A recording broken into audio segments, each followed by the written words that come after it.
한국의 핵 기술이 일본을 추월했습니다. 도쿄대 교수의 충격 발언에 일본이 패닉에 빠졌습니다. 무려 반세기 동안 금지됐던 한국의 핵연료 재처리. 옆나라 일본이 아무런 제재 없이 재처리를 할 동안 미국은 한국에게 노골적인 이중 잣대를 들이밀며 승인을 거부해왔습니다. 한국이 과연 투명하게 관리할 수 있을까요? 핵잠 승인 발표에도 일본은 코웃음을 쳤고 한국은 절대 불가능하다 확신했습니다. 그런데 바로 그때 국제원자력기구의 보고서 한 장은 전 세계를 경악하게 했습니다. 조사 결과 대한민국의 안정성 기술은 전 세계 1위 수준입니다. 도대체 무슨 일이 있었던 걸까요? 단숨에 핵 보유국으로 거듭난 대한민국의 기술력 지금 시작합니다. 한국에게 그럴 자격이 있다고 생각하십니까? 회의실이 순간 조용해졌습니다. 사쿠라이 나오키가 테이블을 내려치며 소리쳤어요. 2025년 10월 30일 일본 경제산업성 11층 대회의실. 한국 핵잠수함 건조 승인 소식이 전해진 지 불과 5시간 만에 긴급회의였습니다. 저는 다카하시 소우마 일본 경제산업성 원자력 정책과 수석 보좌관입니다. 20년 넘게 동북아 핵연료 주기 정책을 담당해왔죠. 제가 작성한 보고서들이 일본 정부의 한국 견제 논리를 뒷받침해왔습니다. 그런데 그날 아침 제 앞에 놓인 한 장의 문서가 저를 멈춰 세웠어요. 한국 고리 원전 사용 핵연료 저장조 포화율 90%. 숫자가 믿기지 않아서 2번 확인했습니다. 90%라니요. 2026년이면 완전히 포화된다는 뜻이었죠. 핵잠수함 연료를 만들려면 재처리가 필수인데 저장조가 터지기 직전이라는 겁니다. 소우마 씨, 이건 단순한 숫자 문제가 아닙니다. 사쿠라이가 날카롭게 말했습니다. 한국이 재처리를 시작하면 플루토늄을 생산한다는 뜻입니다. 핵무기로 전용할 수 있는. 그 순간 야마다 과장이 끼어들었어요. 30대 후반의 젊은 여성 관료였죠. 사쿠라이 선생님, 데이터를 먼저 보시죠. 한국이 제출한 자료에 따르면 이건 물리적 한계 상황입니다. 정치적 의도와는 별개로요. 회의실 스크린에 고리 원전 저장조 사진이 떴습니다. 빼곡히 들어찬 사용 핵연료 다발들. 더 이상 넣을 공간이 없어 보였어요. 저는 서류 가방에서 2004년에 제가 작성한 보고서를 꺼냈습니다. 한국 재처리 차단의 필요성이라는 제목이었죠. 그때 저는 한국이 미신고, 농축 실험을 했다는 이유로 강력한 제재를 주장했었습니다. 그런데 21년이 지난 지금 상황이 완전히 달라졌어요. 국장님, 제가 입을 열었습니다.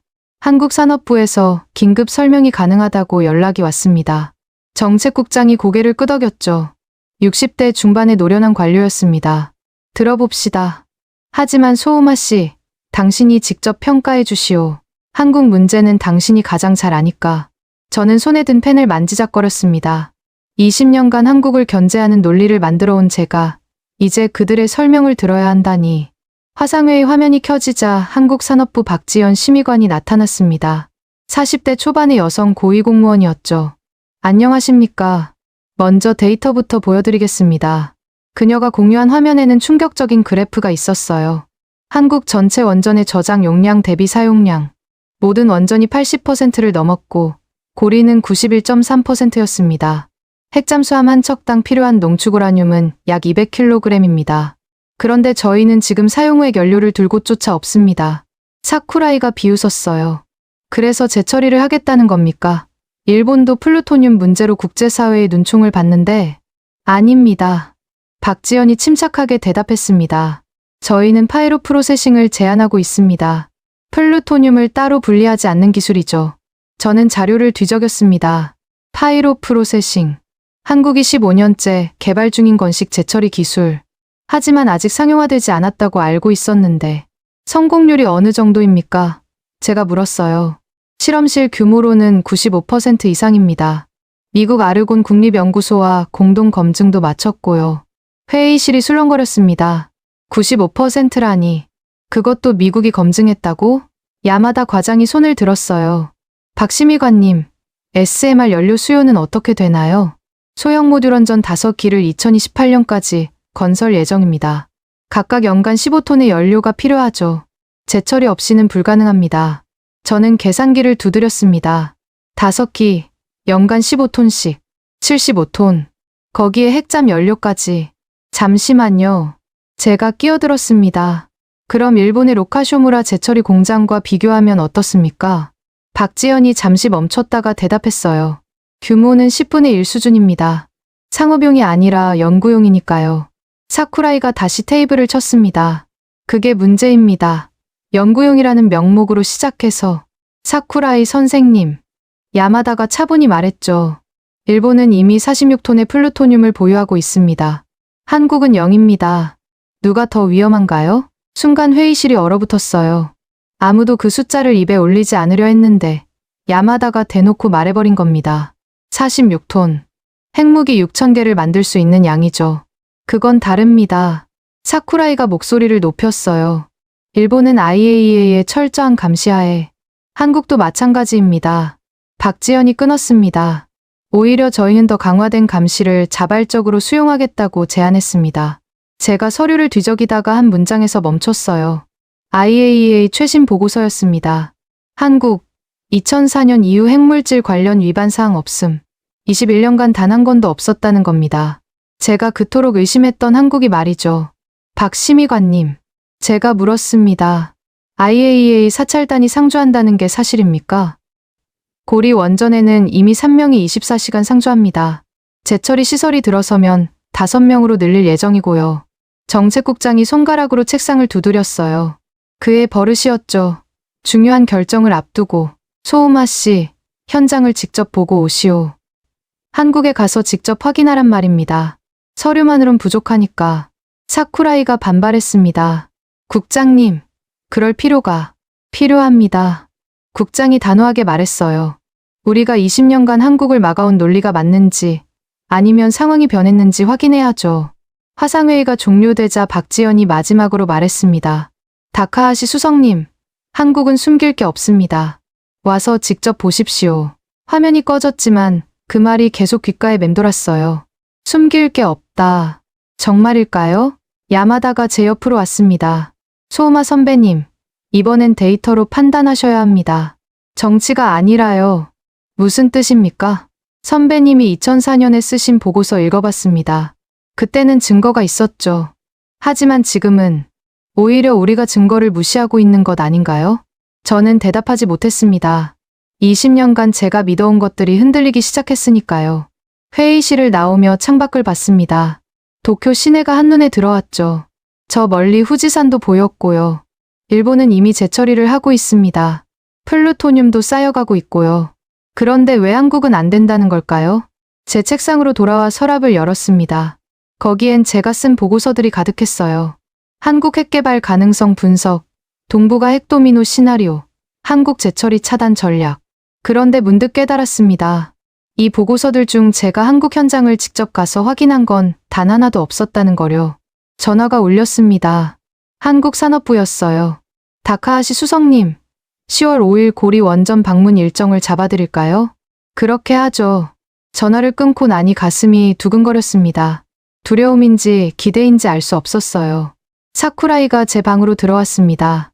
소우마, 정말 갈 겁니까? 가야죠. 그들이 보여주고 싶은 것만 보여줄 겁니다. 그럴 수도 있겠죠. 그가 한숨을 쉬었어요. 당신이 한국 전문가입니다. 당신마저 그들에게 넘어가면 넘어가는 게 아닙니다. 제가 그의 말을 끊었어요. 확인하는 겁니다. 90%가 진짜인지, 파이로 프로세싱이 정말 안전한지, IAEA가 제대로 감시하고 있는지. 사쿠라이가 나간 뒤 저는 컴퓨터를 켰습니다. 한국 원자력 관련 최신 자료를 검색하기 시작했죠. 놀라운 건 데이터의 투명성이었습니다.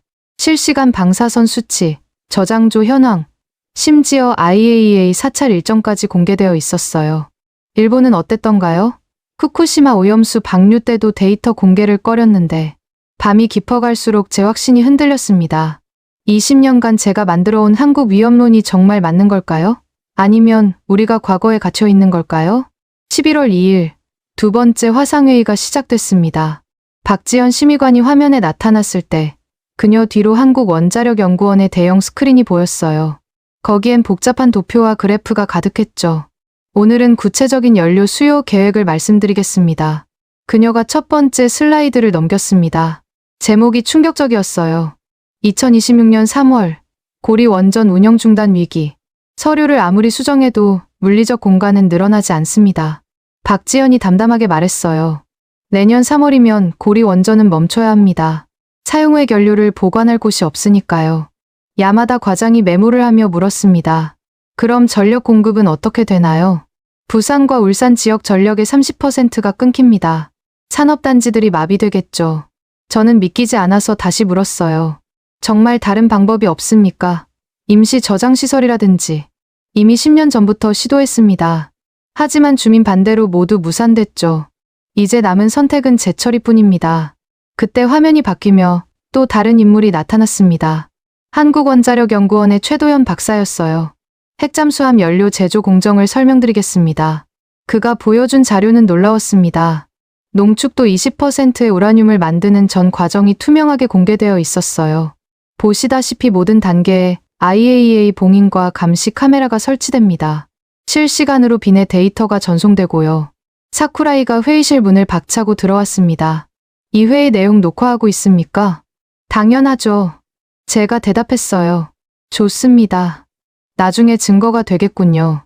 그가 냉소적으로 웃었죠. 한국이 얼마나 교묘하게 국제사회를 속이는지.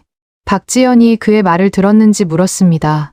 일본 측에서 추가 질문이 있으신가요? 사쿠라이가 마이크를 잡았어요. 한국이 2004년에 비밀 농축 실험을 한 건 어떻게 설명하실 겁니까? 21년 전 일입니다. 박지연이 침착하게 대답했죠. 그 이후 단 한 건의 위반도 없었고요. 한 번 속인 자는 또 속입니다. 그럼 일본이 후쿠시마 사고를 숨긴 건 어떻게 설명하시죠? 회의실이 순간 조용해졌어요. 아무도 그 얘기를 꺼내리라 예상 못했으니까요. 화상회의가 끝난 직후 사쿠라이는 곧장 언론사로 향했습니다. 그날 오후 일본 주요 신문에는 이런 제목이 실렸죠. 한국 재처리, 제2의 북한 되나. 저는 기사를 읽으며 한숨을 쉬었습니다. 근거는 빈약했어요. 21년 전 사건과 추측뿐이었죠. 하지만 일본 여론은 금세 들끓었습니다. 그런데 다음날 아침 뜻밖의 문서가 도착했어요. IAEA 사무총장이 일본 정부에 보낸 공식 서한이었습니다. 첨부된 건 한국 핵물질 관리에 대한 1차 평가 보고서였죠. 저는 커피를 마시다가 그만 컵을 놓쳤습니다. 한국의 핵물질 관리 체계, 규범 위반 징후 없음, 투명성 수준 최고 등급. IAEA가 한국에 최고 등급을 줬다는 겁니다. 일본과 같은 등급이었어요. 정책국장이 긴급회의를 소집했습니다. 이게 뭡니까? 사쿠라이가 보고서를 흔들었어요. IAEA가 한국 편을 든다는 겁니까? 사쿠라이 씨, 진정하시오. 국장이 말했죠. IAEA는 데이터만 본다오. 데이터는 조작할 수 있습니다. 그때 야마다가 태블릿을 들어 보였습니다. 이것 보세요. IAEA 감시 카메라 영상입니다. 한국이 실시간으로 공개하고 있어요. 화면에는 고리 원전 저장조의 모습이 나왔습니다. 24시간 끊김없이 송출되고 있었죠. 이런 수준의 투명성은 야마다가 말을 이었어요. 솔직히 일본도 못합니다. 사쿠라이가 벌떡 일어났습니다. 당신들 모두 한국에 속고 있는 겁니다. 20년간 우리가 막아온 게 얼마나 중요한지 잊었습니까? 그가 나가고 나자 회의실에 묘한 침묵이 흘렀어요. 소우마 씨, 국장이 물었습니다. 당신 생각은 어떻소? 저는 IAEA 보고서를 다시 펼쳤습니다. 숫자들이 빼곡했죠.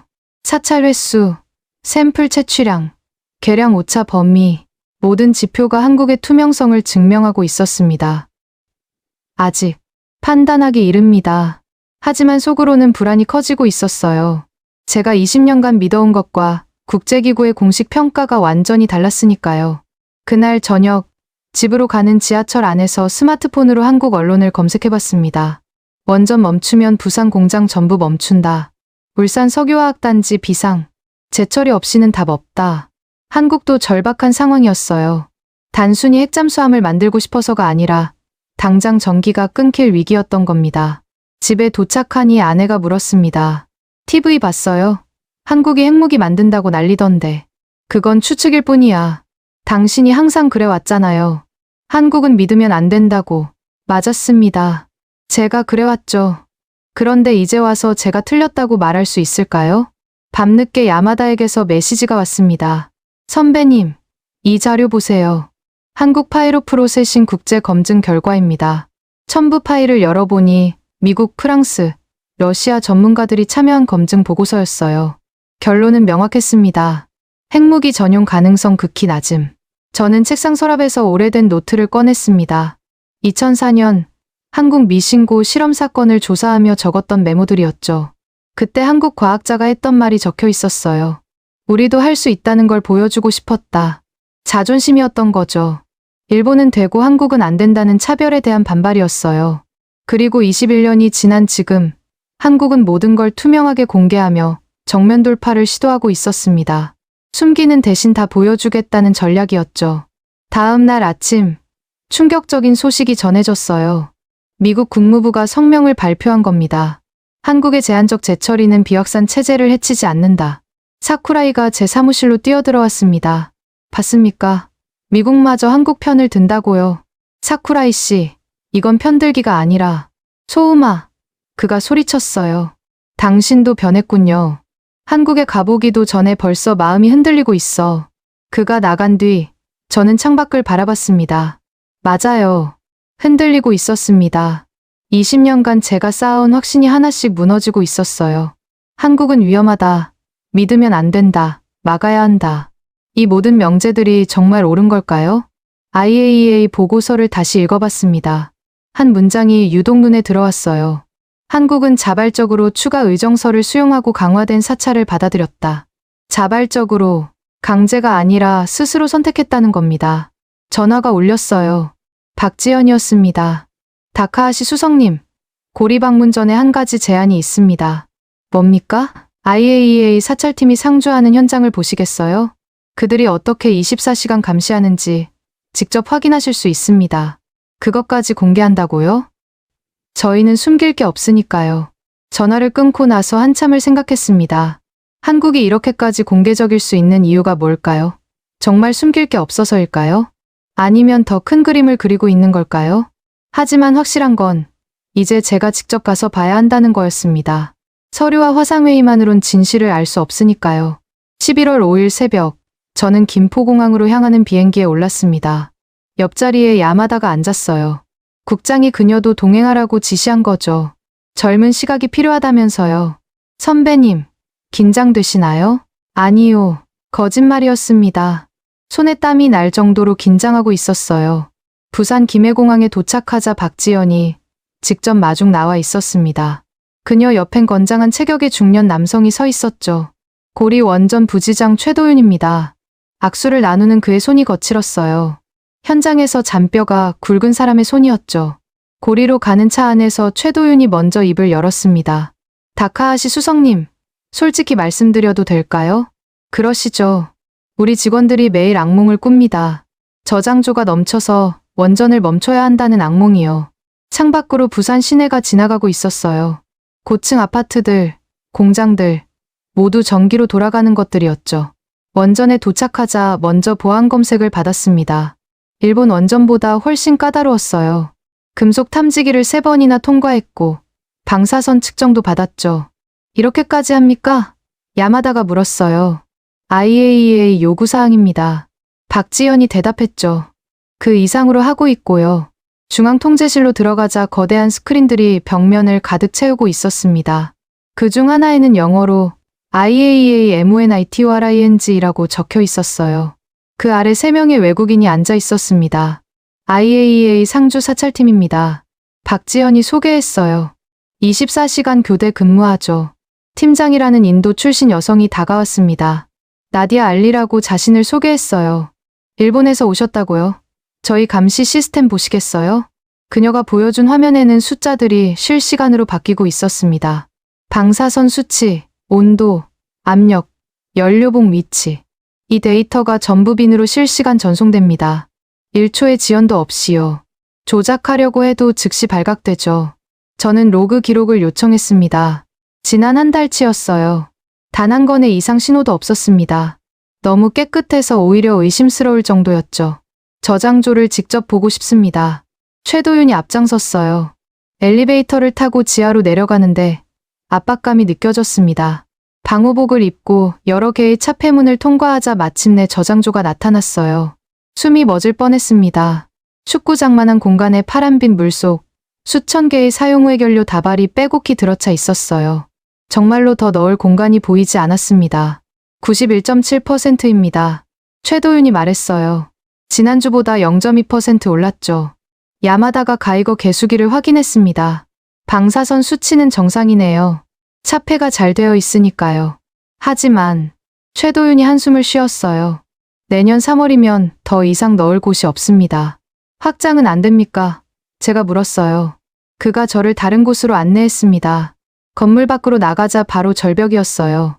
한쪽은 바다, 다른 쪽은 산이었죠. 어디로 확장하겠습니까?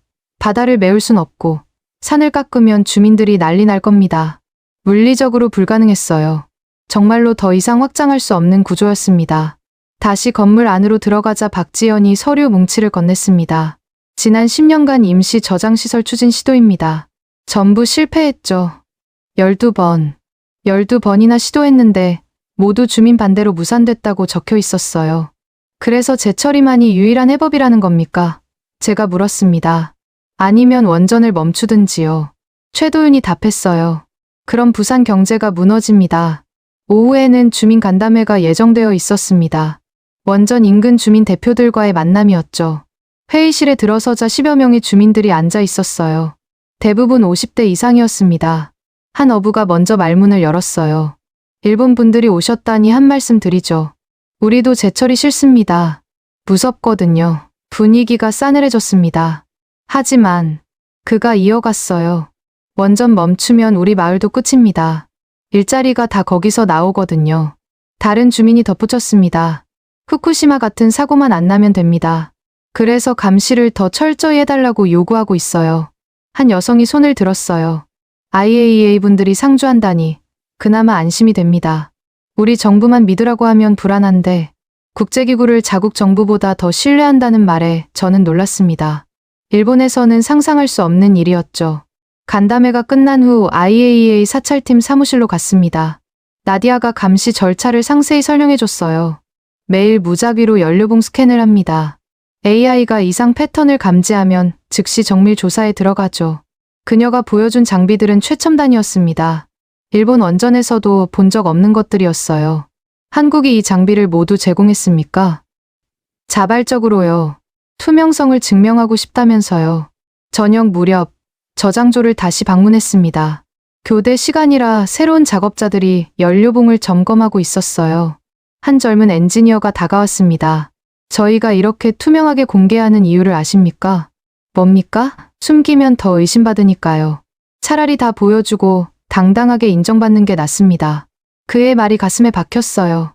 한국은 의심의 굴레에서 벗어나기 위해 극단적인 투명성을 선택한 거였습니다. 호텔로 돌아가는 차 안에서 야마다가 조용히 물었어요. 선배님, 어떻게 보셨어요? 혼란스럽습니다. 저도요. 우리가 알던 한국과 너무 달라요. 창밖으로 고리 원전의 불빛이 멀어져 갔습니다. 저 안에서 이 지역 전체의 전기를 만들고 있었죠. 그리고 곧 멈출지도 모른다는 두려움을 안고서요. 호텔에서 박지연과 마지막 미팅을 가졌습니다. 내일은 파이로 프로세싱 연구시설을 보여드리겠습니다. 대전에 있죠. 그것까지 공개합니까? 다만 촬영은 제한됩니다. 기술 보호 때문이죠. 그녀가 태블릿으로 뭔가를 보여줬어요. 지난 20년간 한국이 받은 IAEA 사찰 횟수였습니다. 일본의 3배입니다. 그녀가 말했어요. 우리는 그만큼 더 감시받았고 그만큼 더 투명했습니다. 저는 아무 말도 할 수 없었어요. 숫자가 모든 걸 말해주고 있었으니까요. 밤늦게 도쿄에 보고서를 써서 보냈습니다. 고리 원전 저장소 포화 상태 확인, 물리적 확장 불가, IAEA 감시 체계 일본 이상 수준. 곧바로 사쿠라이에게서 전화가 왔어요. 그들이 보여주고 싶은 것만 본 거 아닙니까? 직접 와서 보십시오. 그가 전화를 끊었어요. 할 말이 없었던 거겠죠. 침대에 누워 천장을 바라봤습니다. 내일 대전에서 무엇을 보게 될까요? 한국이 정말로 믿을 만한 나라로 변한 걸까요? 아니면 이 모든 게 정교한 쇼일까요? 하지만 한 가지는 확실했습니다. 저장소의 그 빽빽한 연료봉들은 거짓말이 아니었어요. 한국은 정말로 절박했습니다. 새벽 2시, 잠이 오지 않아 IAEA 실시간 감시 화면을 스마트폰으로 켜봤습니다. 고리 원전 저장소가 고요히 파란 빛을 내뿜고 있었어요. 화면 구석에 작은 숫자가 떴습니다. 자녀 용량 8.3%. 시간이 얼마 남지 않았어요. 한국에게도, 그리고 우리의 결정에도. 11월 7일 도쿄로 돌아온 지 하루 만에 긴급회의가 소집됐습니다. 회의실에 들어서자 이미 거대한 문서 뭉치가 테이블 위에 놓여 있었어요. IAEA 극비 마크가 찍힌 파란색 바인더였죠. 정책국장이 무거운 표정으로 입을 열었습니다. 방금 빈에서 도착한 문서입니다. IAEA가 한국 핵물질 관리에 대한 20년 정밀 평가 보고서를 보내왔소. 사쿠라이가 비웃었어요. 20년이요? 그동안 뭘 평가했다는 겁니까? 읽어보시오. 제가 첫 페이지를 넘기자 충격적인 문구가 눈에 들어왔습니다. 대한민국 2005년부터 2025년 핵물질 전용 위험도 평가 제로. 제로라니요. 20년간 단 한 번도 위험 신호가 없었다는 뜻이었습니다. 이건 말이 안 됩니다. 사쿠라이가 소리쳤어요. 2004년에 미신고 실험을. 그 이후입니다. 야마다가 차분히 말했죠. 2005년부터라고 적혀 있잖아요. 보고서를 계속 읽어 내려갔습니다. 사찰 횟수, 불시 검사, 샘플링 결과. 모든 데이터가 한국의 투명성을 입증하고 있었어요. 특히 눈길을 끈 건 비교 도표였습니다. 각국의 핵물질 관리 수준을 점수한 것이었죠. 일본 93점, 한국 96점. 한국이 우리보다 높다고? 사쿠라이가 믿을 수 없다는 표정이었어요. 야마다가 세부 항목을 가리켰습니다. 실시간 모니터링, 자발적 정보 공개, 추가 의정서 이행. 모든 면에서 한국이 앞서네요. 조작된 겁니다. IAEA가 조작할 이유가 뭡니까? 야마다가 반박했어요. 그들은 이란도 감시하고 북한도 감시합니다. 한국만 특별 대우할 이유가 없죠. 그때 정책국장이 또 다른 문서를 꺼냈습니다. 이건 IAEA 사무총장이 직접 쓴 의견서요. 편지를 읽는 순간 회의실이 얼어붙었어요. 한국은 후쿠시마 사고 이후 자발적으로 스트레스 테스트를 실시하고 모든 결과를 공개했다. 일본이 정보 공개를 주저할 때 한국은 더 많이 공개하는 길을 택했다. 사쿠라이의 얼굴이 붉게 달아올랐습니다. 이건 명백한 내정 간섭입니다. 아닙니다. 제가 끼어들었어요. 사실을 지적한 것뿐이죠. 모두가 저를 쳐다봤습니다. 제가 사쿠라이와 다른 의견을 낸 건 처음이었으니까요. 소우마 씨, 설마 한국 편을 드는 겁니까? 편을 드는 게 아니라 데이터를 보자는 겁니다. 제가 노트북을 열어 고리 원전에서 찍은 사진들을 띄웠어요. 빼곡히 찬 저장조, IAEA 상주 사무실, 실시간 모니터링 화면. 이게 제가 직접 본 현실입니다. 조작이 불가능한 수준이었어요. 야마다가 손을 들었습니다. 저도 한 가지 자료를 공유하고 싶습니다. 그녀가 화면에 띄운 건 충격적인 비교표였어요. 각국 플루토늄 보유량. 일본 46톤, 프랑스 65톤, 영국 110톤. 한국은 0톤. 한국은 0입니다. 야마다가 강조했어요. 재처리를 못해서 플루토늄이 아예 없어요. 그런데 우리는 46톤이나 쌓아두고 한국을 의심하고 있습니다. 사쿠라이가 벌떡 일어났습니다. 그건 다른 문제입니다. 일본의 플루토늄은 평화적 목적, 한국도 마찬가지 주장을 할 겁니다. 야마다가 끊었어요. 우리가 할 수 있는 변명은 그들도 할 수 있어요. 정책국장이 손으로 책상을 두드렸습니다. 토론을 중단시키는 신호였죠. 미국의 입장도 들어보시오. 비서가 새로운 문서를 배포했습니다. 미국 국무부와 에너지부가 공동으로 작성한 평가서였어요. 거기엔 한국의 파이로 프로세싱 기술이 상세히 분석되어 있었습니다. 플루토늄 분리가 기술적으로 극히 어렵고 경제성도 없다는 결론이었죠. 오히려 일본의 기존 재처리보다 핵확산 위험이 낮다고 평가하네요. 야마다가 중요 부분을 읽었어요. 사쿠라이가 서류를 내던졌습니다. 그럼 뭡니까? 한국에게 모든 걸 허용하자는 겁니까? 그게 아니라 제가 말을 선택하며 답했어요. 관리 가능한 수준에서 허용하는 게 오히려 안전할 수 있다는 겁니다. 무슨 소리입니까? 한국이 지금 불법적으로 뭔가를 시도한다면 어떻게 될까요? 감시가 어려워집니다. 하지만 합법적 틀 안에서 한다면 IAEA가 완벽하게 감시할 수 있죠. 회의실이 조용해졌어요. 제 논리를 반박하기 어려웠던 거죠. 그때 문이 열리며 젊은 직원이 뛰어들어왔습니다. 국장님, 한국 정부가 추가 자료를 보내왔습니다. 새로 도착한 문서는 더욱 놀라웠어요. 한국이 향후 10년간 받을 IAEA 사찰 계획이었는데 그들이 자발적으로 요청한 것이었습니다. 연간 사찰 횟수 365회, 불시 사찰 수용 무제한, 실시간 감시 카메라 500대 추가 설치. 이건 사쿠라이도 할 말을 잃었어요. 자살행위 아닙니까? 아니면 완벽한 투명성의 증명이거나요. 야마다가 말했죠. 정책국장이 IAEA 보고서의 마지막 장을 펼쳤습니다. 결론 부분입니다. 읽어보시오. 제가 소리 내어 읽었어요. 한국의 제한적 재처리 허용은 오히려 비확산 체제를 강화할 것으로 판단된다. 완전한 감시하에 투명한 운영은 은밀한 핵개발보다 안전하다. IAEA는 한국 모델을 다른 국가에도 적용할 것을 권고한다.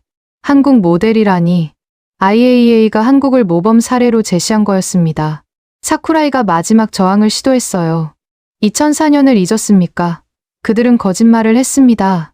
그리고 21년간 단 한 번도 위반하지 않았습니다. 제가 대답했어요. 이 보고서가 그걸 증명하고 있어요. 사람은 안 변합니다. 국가 시스템은 변할 수 있습니다. 야마다가 차분히 말했죠. 한국은 시스템을 바꿨어요. 더 투명하게, 더 개방적으로. 점심시간이 되자 회의는 잠시 중단됐습니다. 저는 옥상으로 올라가 도쿄 시내를 내려다봤어요. 야마다가 따라 올라왔습니다. 선배님, 이제 인정하셔야 할 것 같아요. 뭐려? 우리가 한국을 잘못 봤다는 거려. 아니, 너무 과거에만 매여 있었다는 거려. 저는 주머니에서 2004년 보고서 복사본을 꺼냈습니다. 제가 쓴 것이었죠. 한국 핵개발 의혹과 대응 방안. 이걸 쓸 때는 확신했습니다. 한국은 위험하다고. 지금은요? 모르겠어요. 아니, 사실은 알 것 같기도 하고. 바람이 불어 서류가 펄럭였어요. 21년 전 제 확신이 바람에 흔들리는 것 같았죠. 오후 회의가 재개되자 정책국장이 중대 발표를 했습니다. 상부에서 지시가 내려왔소. 한국 재처리에 대한 일본의 공식 입장을 정리하라고. 반대해야 합니다. 사쿠라이가 즉각 말했어요. 그 근거는? 국장이 물었죠. 사쿠라이가 말문이 막혔습니다. 오전 내내 그의 모든 논거가 무너졌으니까요. 소우마 씨, 당신 의견은? 저는 천천히 입을 열었어요. 조건부 지지를 제안합니다. 모두가 놀란 눈으로 저를 봤어요. 한국 재처리 반대의 선봉장이었던 제가 지지를 말하다니. 조건이 뭡니까? 국장이 물었습니다. IAEA 감시 강화, 실시간 데이터 공유, 그리고 일본도 참여하는 공동 감시 체제 구축입니다. 공동 감시라. 국장이 고개를 끄덕였어요. 그럼 우리도 직접 확인할 수 있겠군요. 사쿠라이가 울분을 토했습니다. 20년간 지켜온 원칙을 하루아침에 버리는 겁니까? 원칙이 현실과 맞지 않으면 바꿔야죠. 제가 대답했어요. 한국은 이미 변했습니다. 우리만 과거에 머물 순 없어요. 그때 야마다가 태블릿을 들어 보였습니다. 실시간 뉴스였어요. EU, 한국 재처리 지지 성명 발표. 중국, 한국의 투명성 높이 평가. 러시아, 기술 협력 의사 표명. 국제사회가 이미 움직이고 있었습니다.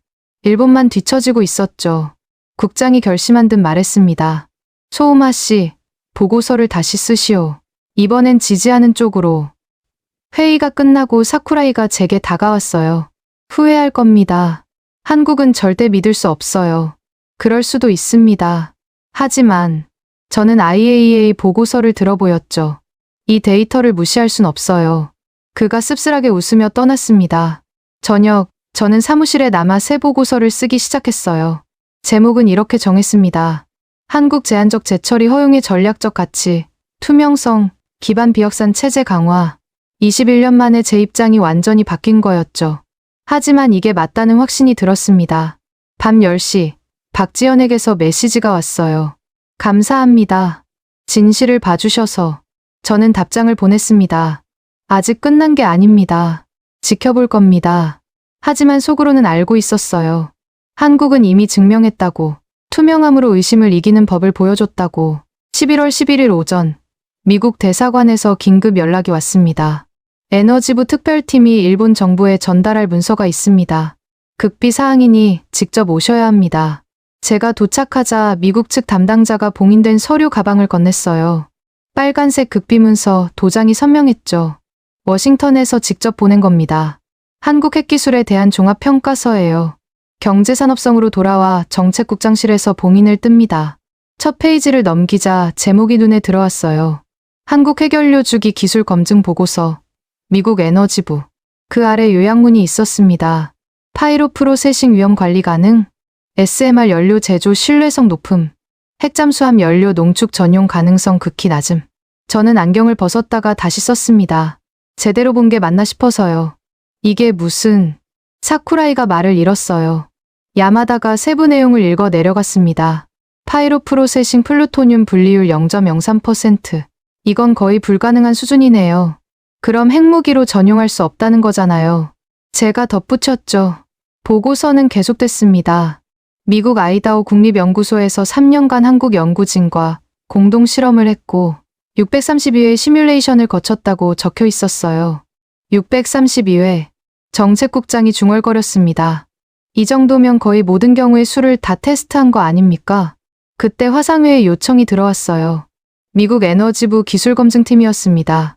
화면에 나타난 건 백발의 미국인 과학자였어요.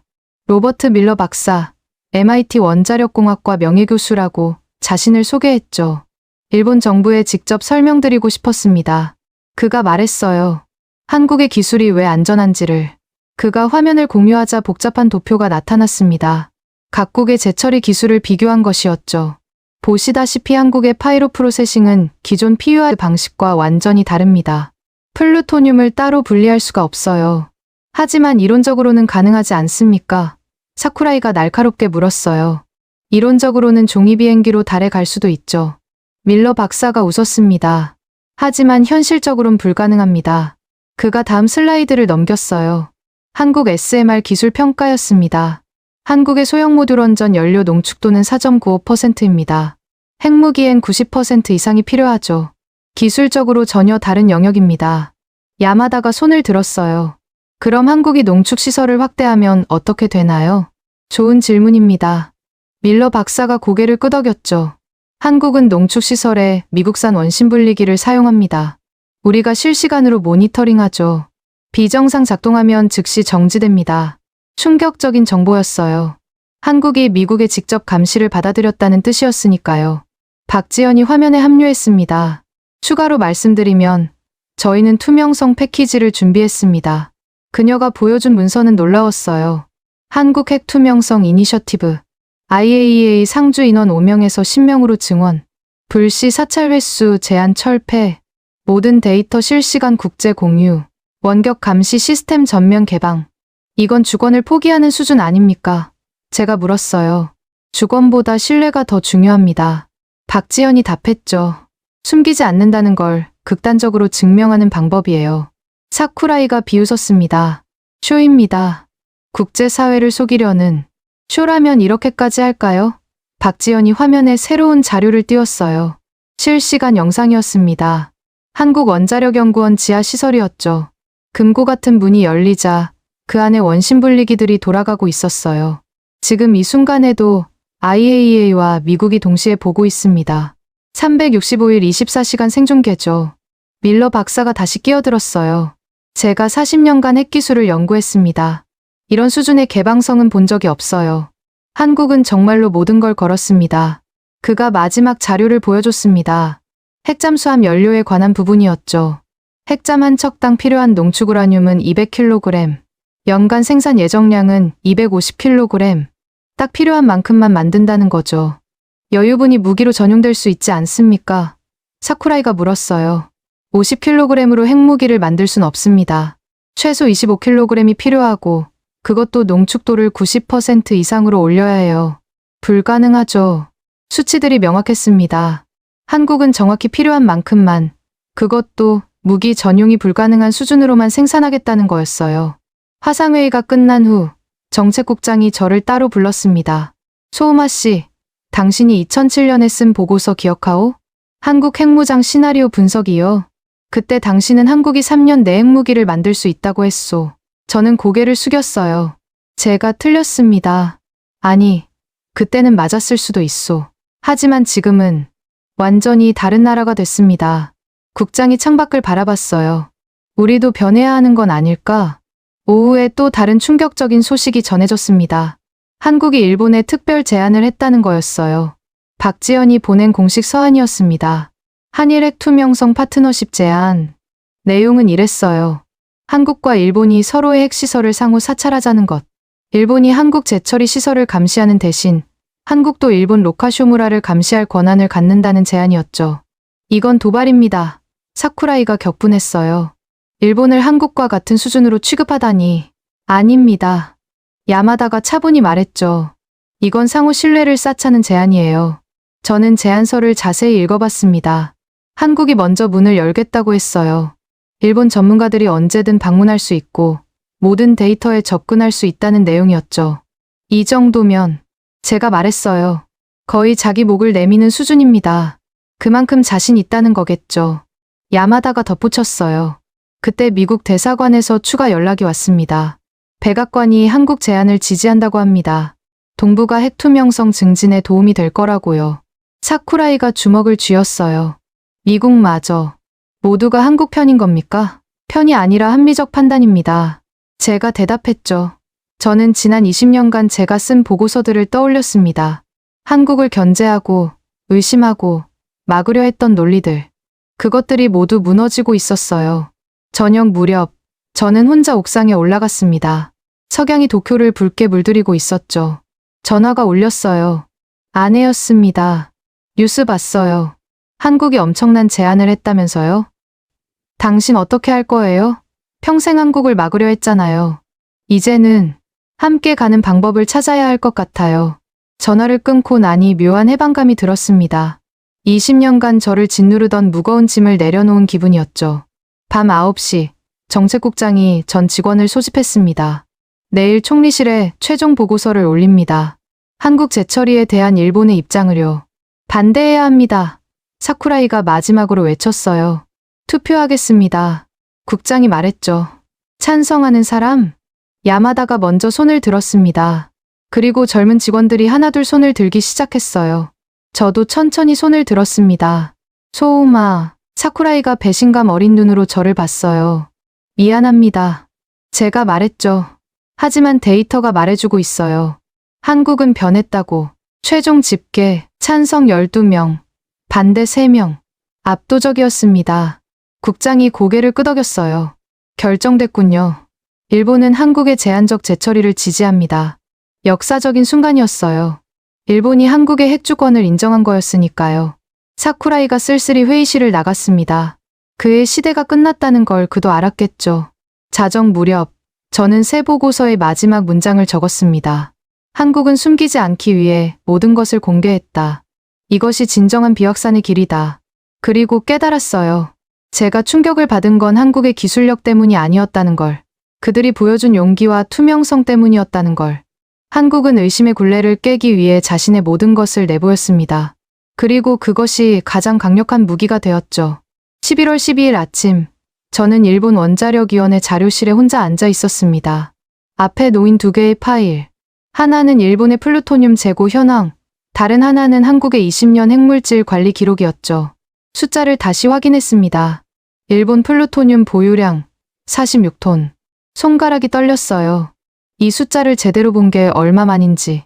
늘 알고 있었지만 애써 외면했던 현실이었죠. 한국 쪽 파일을 넘겼습니다. 2005년부터 2025년까지 IAEA 사찰 결과 위반 건수 0. 20년간 단 한 건도 없었다는 겁니다. 문이 열리며 야마다가 들어왔어요. 그녀 손엔 또 다른 서류 뭉치가 있었죠. 선배님, 이것도 보셔야 할 것 같아요. 그녀가 건넨 건 일본 재처리 시설의 운영 현황이었습니다. 로카쇼무라, 도카이무라, 일본 전역의 핵시설 데이터였죠. 왜 이걸? 비교해보세요. 우리가 한국에 요구하는 투명성 기준과 우리 스스로의 기준을요. 표를 만들어 비교하기 시작했습니다. IAEA 상주 인원, 일본 3명, 한국 제한 10명, 실시간 감시 카메라, 일본 150대, 한국 제한 500대, 데이터 공개 주기, 일본 월간, 한국 제한 실시간. 이게 제가 말을 잃었어요. 한국이 우리보다 3배는 더 투명하겠다는 거예요. 야마다가 말했죠. 그때 박지연에게서 화상회의 요청이 왔습니다. 화면에 나타난 그녀 뒤로 한국산업부 회의실이 보였어요. 여러 명의 관료들이 앉아 있었죠. 다카하시 수석님, 오늘은 저희 최종 제안을 드리려고 합니다. 그녀가 화면을 공유했어요. 한국 핵 투명성 극대화 방안이라는 제목이었죠. 저희는 감시를 더 강화할 준비가 되어 있습니다. 일본이 원한다면요. 내용을 읽어 내려가며 저는 충격을 받았어요. 일본 전문가 파견 수용 연중 상시, 한일 공동 감시단 구성 각 5명씩, 데이터 교차 검증 시스템 구축, 분기별 공동 평가 보고서 발간. 이건 사실상 제가 말했어요. 한국 주권을 일부 일본과 나누겠다는 거 아닙니까? 맞습니다. 박지연이 담담하게 답했죠. 그게 신뢰를 얻는 가장 확실한 방법이니까요. 야마다가 끼어들었어요. 하지만 상호주의를 요구하시는 거죠. 일본 시설도 공개하라고? 아닙니다. 박지연의 대답이 의외였어요.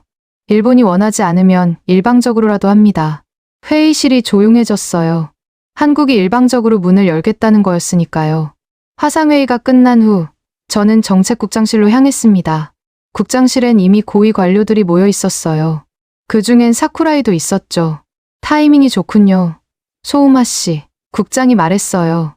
막 일본 플루토늄 문제를 논의하려던 참이었소. 외무성 고문이 입을 열었습니다. 국제사회가 일본 플루토늄을 문제 삼기 시작했습니다. 46톤은 너무 많다고요. 그래서 한국을 막아야 합니다. 사쿠라이가 주장했어요. 우리까지 비난받을 이유는 없죠. 아닙니다. 제가 끼어들었어요. 오히려 반대입니다. 모두가 저를 쳐다봤어요.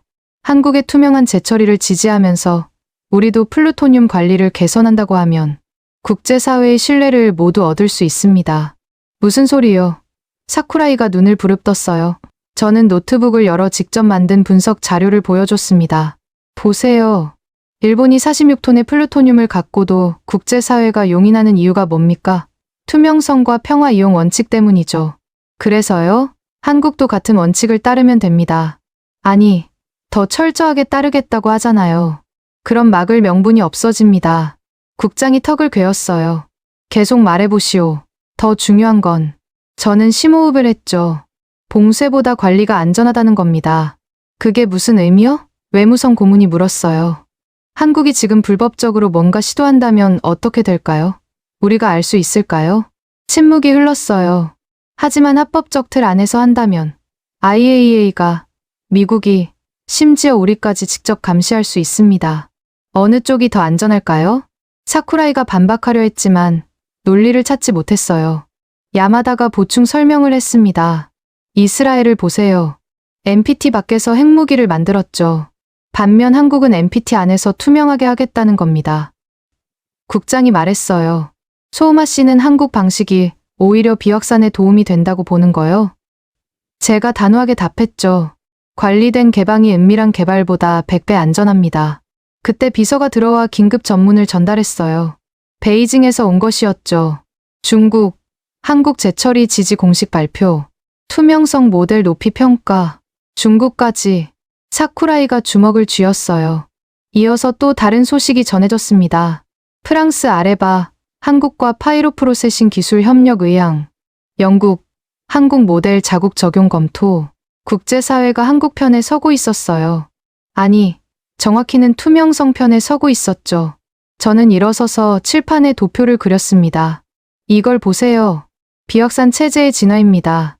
1세대 완전 봉쇄 실패, 이스라엘, 인도, 파키스탄, 2세대 선택적 허용, 일본, 독일, 3세대 투명성 기반 관리, 한국 모델, 한국이 제시하는 건 3세대 모델입니다. 모든 걸 투명하게 공개하는 대신 제한적 권리를 갖는 거죠. 외무성 고문이 고개를 끄덕였어요. 이론적으론 맞는 말이군요. 이론이 아닙니다. 제가 강조했어요. 한국이 이미 실천하고 있어요. 저는 스마트폰을 꺼내 실시간 영상을 보여줬습니다.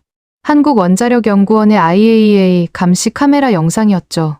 지금 이 순간에도 전 세계가 보고 있습니다. 이보다 더 투명할 수 있을까요? 사쿠라이가 마지막 저항을 했어요. 그래도 한국은 믿을 수 없습니다.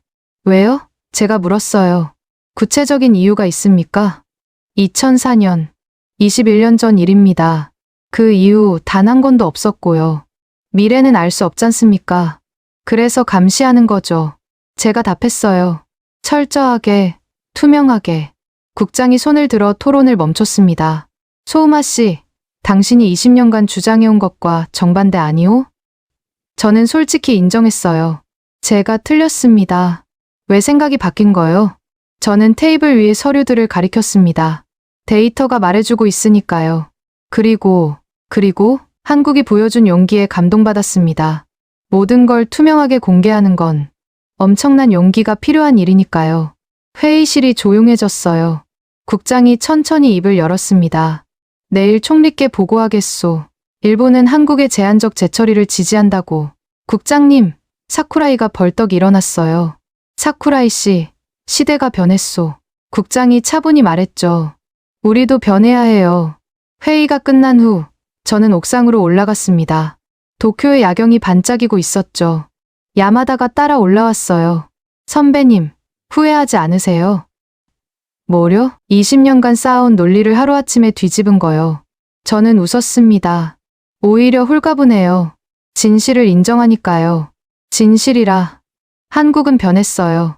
인정하기 싫었지만 그들은 정말로 투명해졌습니다. 멀리서 비행기 불빛이 지나갔어요. 어디선가 한국으로 가는 비행기일지도 모르죠. 선배님, 야마다가 말했어요. 한국이 왜 이렇게까지 투명해졌을까요? 아마도 저는 고민하다 답했죠. 차별받는 게 지긋지긋했을 겁니다. 일본은 되고 한국은 안 된다는 이중 잣대가요. 그래서 아예 기준 자체를 바꿔버린 거군요. 우리보다 더 투명해져서 우리가 반대할 명분을 없애버린 거죠. 밤 11시 집으로 돌아가는 지하철 안에서 박지연의 메시지를 받았습니다. 다카하시 수석님, 한국 정부는 일본과 함께 가길 원합니다. 경쟁이 아닌 협력으로요. 저는 답장을 보냈어요. 알겠습니다. 저도 이제 협력이 답이라고 믿습니다. 그리고 덧붙였죠. 한국이 보여준 투명성은 정말 인상적이었습니다. 존경합니다. 감사합니다. 이제 시작일 뿐입니다. 지하철 창밖으로 도쿄의 불빛들이 스쳐 지나갔어요. 각각의 불빛이 누군가의 삶이고 그 모든 삶이 전기로 유지되고 있었죠. 한국도 마찬가지였을 겁니다. 원전이 멈추면 그 불빛들이 꺼질 테니까요. 이제 저는 이해했습니다. 한국의 절박함을, 그들의 선택을, 그리고 그들이 보여준 용기를. 집에 도착하니 아내가 기다리고 있었어요. 뉴스 봤어요. 일본이 입장을 바꿨다면서요? 제가 주도했습니다. 20년 만에? 늦었지만 이제라도 바로잡아야죠. 아내가 미소 지었어요. 자랑스러워요. 틀렸다고 인정하는 것도 용기니까. 서재로 들어가 책장을 봤습니다. 제가 쓴 보고서들이 가득했죠. 한국 핵개발 저지 전략, 동북아 핵도미노 차단 방안. 이제 이것들은 과거가 됐어요. 잘못된 전제에서 출발한 잘못된 결론들이었죠. 새로운 보고서를 쓸 시간이었습니다.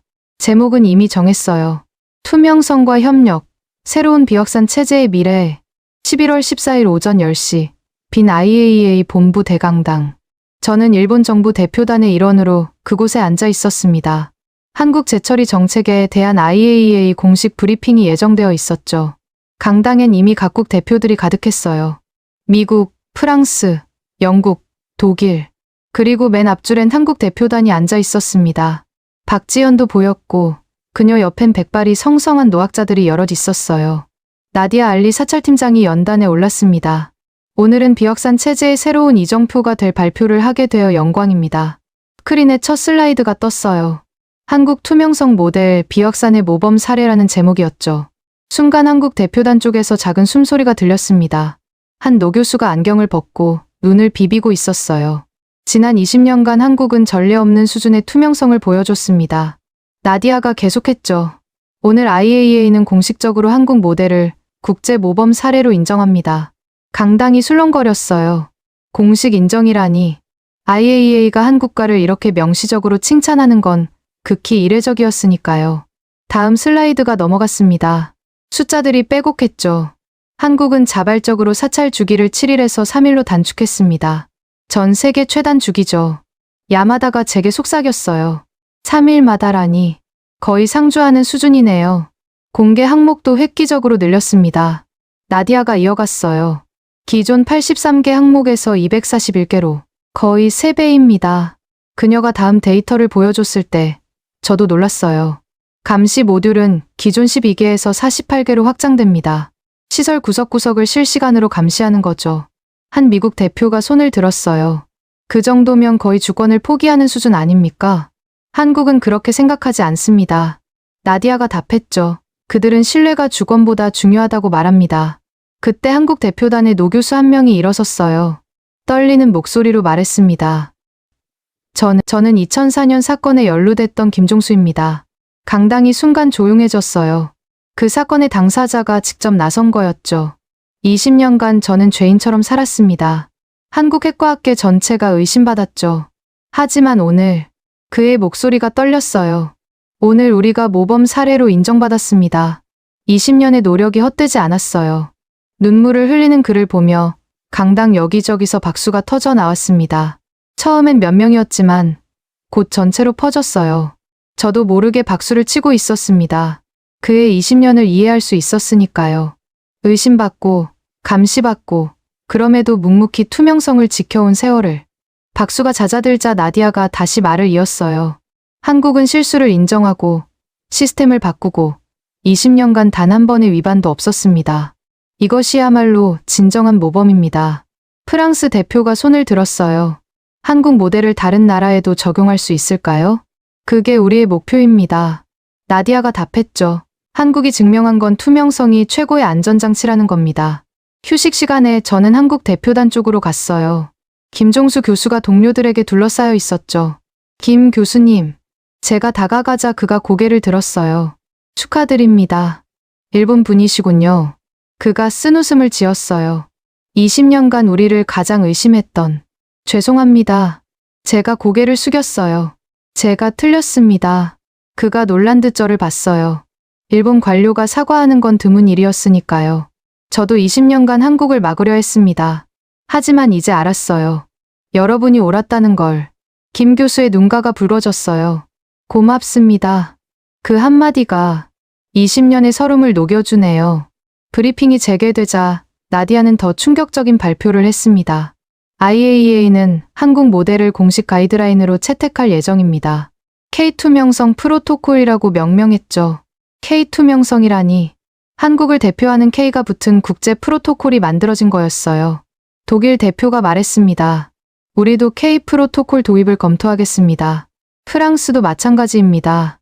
영국도 동참합니다. 줄줄이 동참 의사를 밝히는 걸 보며 저는 깨달았어요. 한국이 단순히 인정받은 게 아니라 새로운 국제 표준을 만들어낸 거라는 걸. 점심시간 구내 식당에서 흥미로운 장면을 목격했습니다. 일본 대표단의 젊은 관료들이 한국 대표들과 함께 앉아 있었어요. 야마다도 그중 하나였죠. 한국이 어떻게 이런 결단을 할 수 있었나요? 한 일본 청년이 물었어요. 박지현이 답했습니다.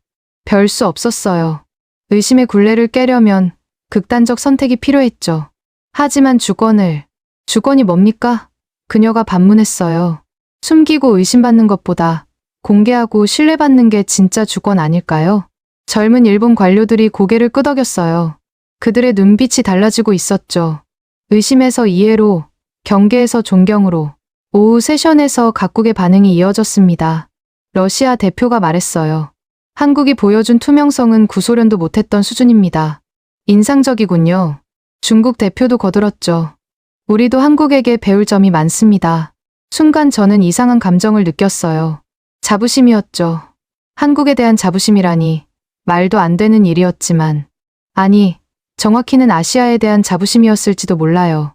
아시아 국가가 세계 표준을 만들어냈으니까요. 브리핑 마지막 순서로 비디오 메시지가 상영됐습니다. IAEA 사무총장이 직접 녹화한 거였어요. 한국은 의심을 투명성으로 극복했습니다. 이것이 진정한 리더십입니다. 모든 국가가 한국을 본받길 바랍니다. 영상이 끝나자 강당 전체가 기립박수를 쳤어요. 한국 대표단을 향한 박수였죠. 김종수 교수가 또 울고 있었어요. 동료들도 마찬가지였습니다. 20년의 한이 풀리는 순간이었으니까요. 저도 일어나 박수를 쳤습니다. 진심이었어요. 브리핑이 끝난 후 로비에서 뜻밖의 인물을 만났습니다. 사쿠라이였어요. 당신도 왔군요. 제가 말했죠. 끝까지 봐야 했으니까. 그가 씁쓸하게 웃었어요. 완벽한 패배네요. 패배가 아닙니다. 진실을 인정한 거죠. 그가 한국 대표단을 바라봤어요. 저들이 이렇게 될 줄은 정말 몰랐어요. 저도요. 하지만 이제는 압니다. 뭐려? 투명성이 최강의 무기라는 거려. 사쿠라이가 고개를 끄덕였어요. 그도 이제 인정하는 눈치였죠. 저녁, 호텔 바에서 각국 대표들이 모였습니다. 미국 대표가 건배를 제의했어요. K 프로토콜의 탄생을 위하여. 잔을 부딪히며 저는 생각했어요. 이게 역사의 전환점이라는 걸. 야마다가 제게 다가왔습니다. 선배님, 한국 측이 감사 인사를 전하고 싶다고 해요. 박지현과 김종수 교수가 다가왔죠.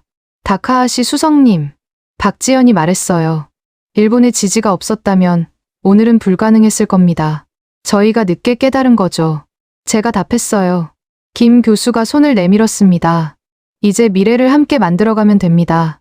악수를 나누며 저는 느꼈어요. 20년의 대립이 끝났다는 걸. 그리고 새로운 협력이 시작됐다는 걸. 밤늦게 호텔방으로 돌아와 도쿄에 보고서를 썼습니다. IAEA 한국 모델 공식 모범 사례 지정. K 프로토콜 국제표준 채택 예정. 일본도 도입 검토 필요. 그리고 개인적인 메모를 추가했어요. 오늘 저는 확신했습니다. 한국이 선택한 길이 옳았다는 걸. 그들은 숨기는 대신 보여주는 걸 택했고 의심 대신 신뢰를 얻었습니다. 창밖으로 비니 야경이 보였어요. 평화로운 도시였죠. 이곳에서 새로운 평화의 기준이 만들어진 거였습니다. 전화가 울렸어요. 도쿄의 정책국장이었습니다. 소우마 씨, 뉴스 봤소. 대성공이군요. 한국의 성공입니다. 우리도 K 프로토콜을 도입해야 할까요? 그래야 한다고 봅니다. 이제 그게 국제 표준이 될 테니까요. 전화를 끊고 나서 깨달았어요. 제가 이제 완전히 확신하고 있다는 걸. 더 이상 의심이나 회의는 없었습니다. 한국은 증명했어요. 투명성으로 모든 의심을 이길 수 있다는 걸. 그리고 저는 배웠습니다. 때로는 인정하는 것이, 바뀌는 것이 더 큰 용기라는 걸. 새벽 2시, 박지현에게서 메시지가 왔어요. 오늘은 한국 과학자들에게 역사적인 날이었습니다. 그런데 저희만의 승리가 아니에요. 투명성과 신뢰의 승리죠. 저는 답장을 보냈습니다. 맞습니다. 그리고 그 승리를 일본도 함께 나누고 싶습니다. 환영합니다. 함께 가는 길이 더 안전하니까요. 빈의 새벽은 고요했어요. 하지만 저는 알고 있었죠. 이 고요 속에서 새로운 시대가 열리고 있다는 걸. K 프로토콜. 한국이 만든 세계 표준. 이제 저는 최종 보고서에 무엇을 써야 할지 명확히 알았습니다. 더 이상 주저할 이유가 없었어요. 11월 15일 오전, 저는 일본 총리 관저 앞에 서 있었습니다. 손에는 최종 보고서가 들려 있었어요. 한국 제한적 재처리 승인 권고안. 제 인생에서 가장 중요한 문서였죠. 정책국장과 함께 총리 집무실로 들어갔습니다. 이미 외무 대신, 경제산업 대신이 기다리고 있었어요. 보고해 주시오. 총리가 말했죠. 저는 천천히 입을 열었습니다. 한국의 재처리를 지지할 것을 권고합니다. 조건 없이, 전면적으로요. 침묵이 흘렀어요. 다들 예상했지만 제 입에서 직접 듣는 건 달랐으니까요. 근거는 외무대신이 물었습니다. 첫째, IAEA가 한국을 모범 사례로 공식 인정했습니다.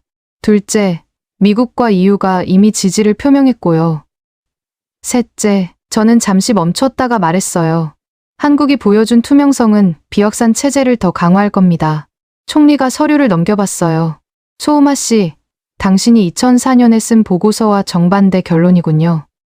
제가 틀렸습니다. 20년간의 정책을 뒤집는 거요. 시대가 변했습니다. 한국도 변했고요. 경제산업 대신이 끼어들었어요. 국내 반발이 있을 겁니다. 특히 보수층에서. 설득하겠습니다. 제가 단호하게 말했죠. 데이터와 논리로요. 총리가 창밖을 바라봤습니다. 오랜 침묵 끝에 그가 돌아섰어요. 승인합니다. 일본 정부는 한국의 재처리를 공식 지지합니다. 역사적인 순간이었어요. 일본이 한국의 핵주권을 완전히 인정한 거였으니까요.